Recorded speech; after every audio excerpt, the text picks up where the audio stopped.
భీష్ముడు భీష్మ ప్రతిజ్ఞ చేయడానికి గల కారణమేంటో తెలుసా? భీష్ముడు తండ్రి పేరు శంతనుడు, తల్లి పేరు గంగా.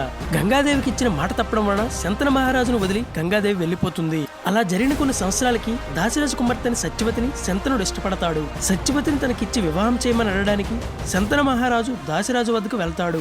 అప్పుడు దాశరాజు ఒక షరతు పెడతాడు. అది ఏమిటంటే, నీకు నా కుమార్తెకు పుట్టిన సంతానం తప్ప నీ మొదటి భార్య కుమారుడైన భీష్మునికి సింహాసనం పైన ఎటువంటి అధికారము ఉండకూడదు అని. ఆ మాటను అంగీకరించిన శంతనుడు తిరిగి తన రాజ్యానికి నిరాశగా వస్తాడు. తన తండ్రి ముఖంలో నిరాశను గమనించిన భీష్ముడు జరిగినది తెలుసుకుని దాశరాజు వద్దకు వెళ్లి తాను రాజ్యం పాలించనని మాట ఇస్తాడు. ఆ మాటతో తృప్తిపడిన దాశరాజు, నీకు రాజ్యం అవసరం లేకపోవచ్చు, కానీ భవిష్యత్తులో నీకు పుట్టిన కుమారుడు రాజకాంక్షతో రాజ్యాన్ని అడిగితే పరిస్థితి ఏంటి అని ప్రశ్నిస్తాడు. మాటకి భీష్ముడు, నేను వివాహం చేసుకుంటేనే ఆ పరిస్థితి కలుగుతుంది, కాబట్టి నేను వివాహం చేసుకోకుండా ఆజన్మ బ్రహ్మచారిగా ఉంటానని ప్రతిజ్ఞ చేస్తాడు.